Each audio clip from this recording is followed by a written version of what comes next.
오늘 말씀은 우리 사도행전 8장 14절로부터 25절까지 말씀입니다.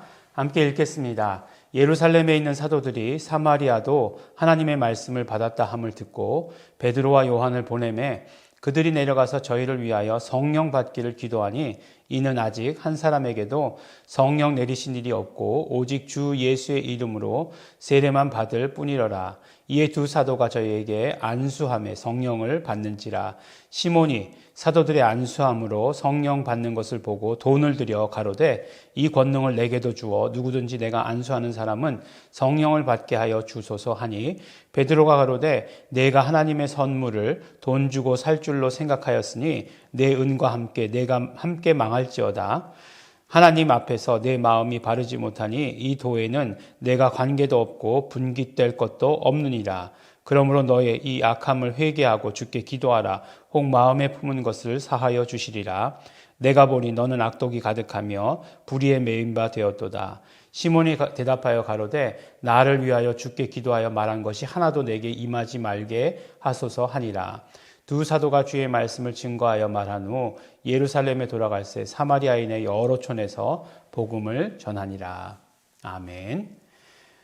우리가 이제 계속되는 이게 사도행전은 계속되는 이야기죠. 그래서 우리가 이제 처음에 오순절 성령 강림 이후에 물론 승천하신 것 있지만 성령 강림 이후에 이제 안진뱅이 사건이 있어서 그게 3장, 4장, 5장까지 이렇게 이어졌고 사건의 연속이 되었고 그 다음에 이제 일곱 사역자, 집사 이렇게 얘기해도 되지만 굳이 구분하는 이유는 지금 집사와는 다르다 이제 얘기하는 거죠.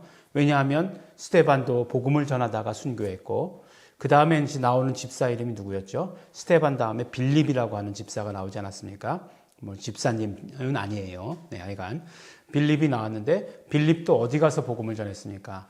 그러니까 교회가 스데반에게 한 그런 일들로 연속해서 이제 예루살렘 교회가 핍박을 받게 된 거죠. 그래서 흩어졌어요.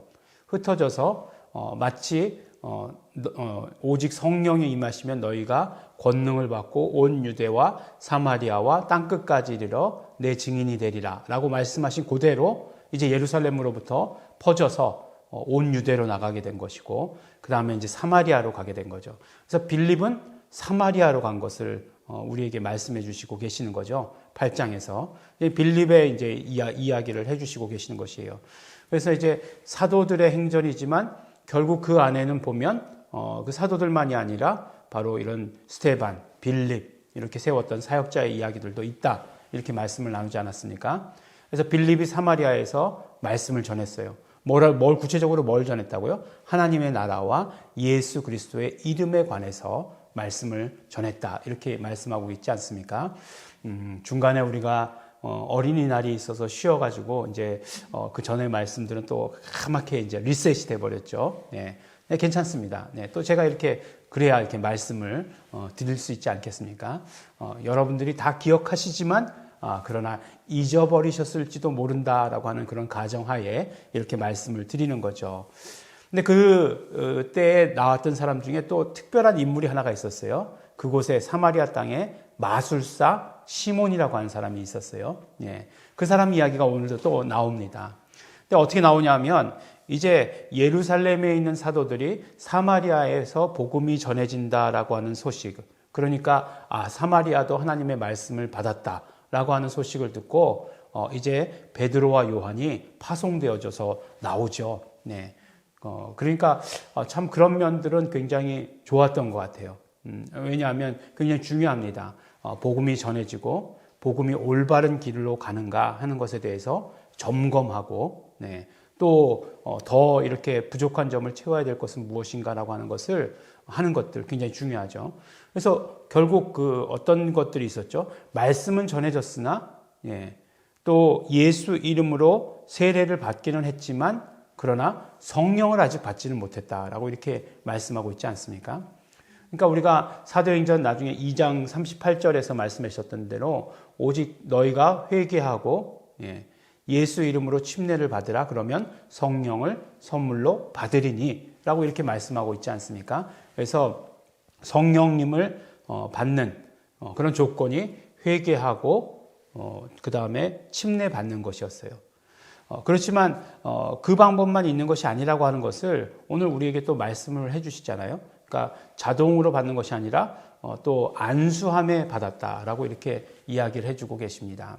근데 이제 이 안수함에 대해서 아주 어떤 면으로 이야기하면 어떤 게 조심스럽게 세밀하게 다루고 있는 거죠.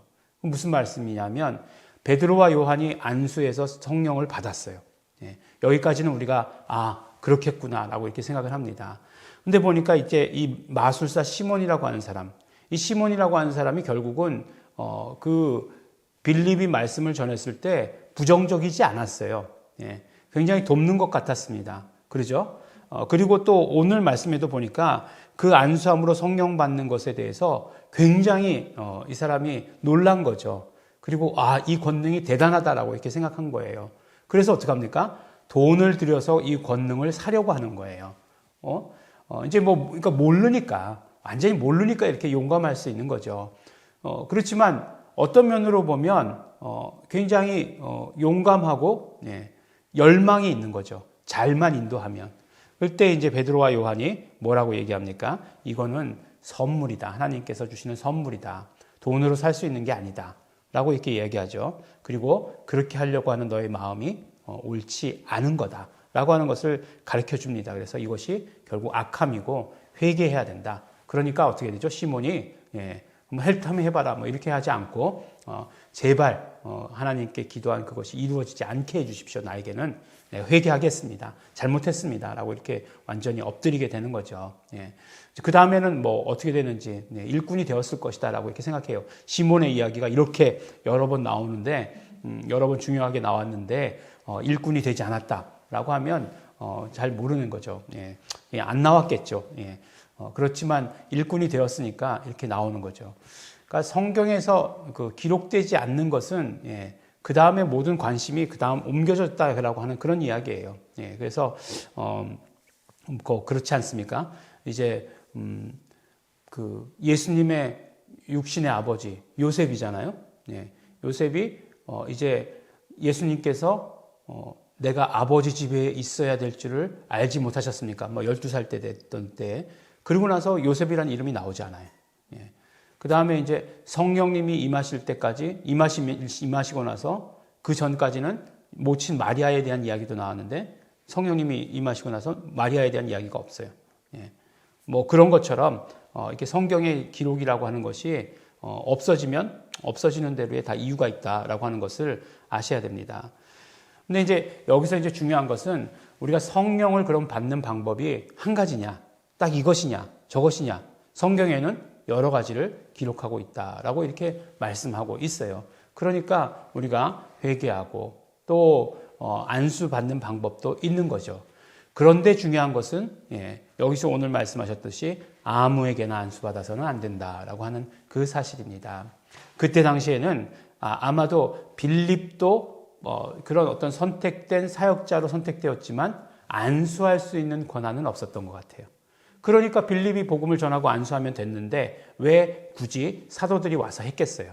그러니까 사도들에게만 그런 안수할 수 있는 권한이 있었던 것임에 오늘 말씀을 보아서 알 수 있는 것이죠.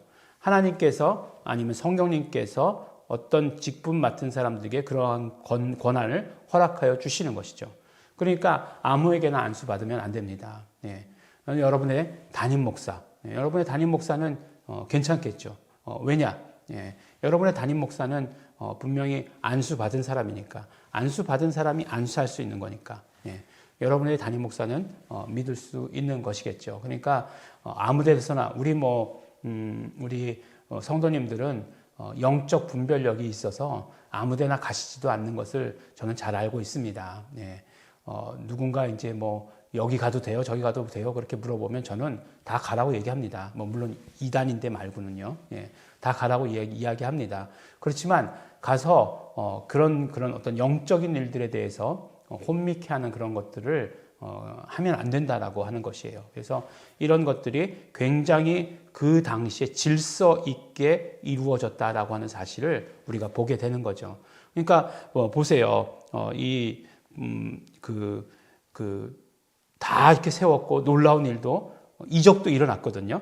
그렇지만 이런 어떤 성령 받고 하는 그런 일들에 대해서는 철저하게 질서가 유지됐다.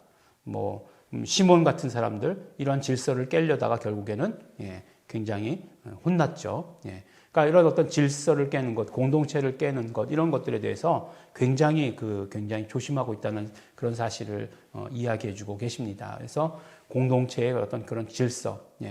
저는 이런 말을 할 때마다 굉장히 조심스러운 게 뭐냐면 그럼 네가 제일 위라는 거냐? 이렇게 물어보는 이렇게 말할까봐 굉장히 조심스러워요. 저는 그렇다고 생각진 않아요. 하지만 하나님께서 주시는 질서는 있다는 거죠. 그냥 아무나 통해서 물론 우리 모두가 다 아무나는 아니지만 이런 어떤 성령님을 이런 영적인 일들에 대한 질서는 반드시 있다. 그래서 그런 것들을 우리가 조심해야 된다. 직분이 질서는 아니지만 그러나 하나님께서 허락하여 주신 그런 분명한 질서는 있다라고 하는 사실을 우리가 알아야 합니다. 그리고 나서 어떻게 되죠? 이 사마리아 땅에 이 모든 이제 성령 역사가 일어나게 되는 거죠. 성령 역사는 무엇입니까? 예수 이름이 증거되는 거죠. 널리 퍼져서 증거되는 그 성령 역사가 이제 이루어지게 되는 것. 두 사도가 주의 말씀을 증거하여 말한 후 예루살렘으로 돌아갈새 사마리아에 있는 여러 촌에서 복음을 전파하니라. 이렇게 말씀하고 계시지 않습니까? 복음이 막 이제 흥왕하게 되었다라고 이렇게 얘기하는 거죠. 결국 성령님의 역사와 함께 가는 거죠. 그래서 우리가 그것에 대해서 언제나 생각하고 우리가 언제나 성령 충만해야 되는 것 오늘도 우리 또 기억하시기 바라겠습니다. 기도하겠습니다. 하나님 아버지 감사합니다. 오늘 우리로 성령 충만케 하여 주신 것 감사하고 고맙습니다. 우리가 언제나 성령 충만을 소원합니다. 성령 임재를 소원합니다. 성령님이시여 함께하여 주시옵시고 언제나 충만히 우리에게 임재하여 주시옵소서 감사드립니다. 예수님 이름으로 기도드렸습니다. 아멘. 우리는 모두가 다 성령 받은 사람입니다. 그러므로 우리가 언제나 성령 충만하기를 소원하면서 또 성령 충만으로 말미암아 예수 이름을 증거하는 자 되겠습니다. 우리 결단하시면서 우리 소원하시면서 회개하시면서 통성으로 함께 기도하시겠습니다.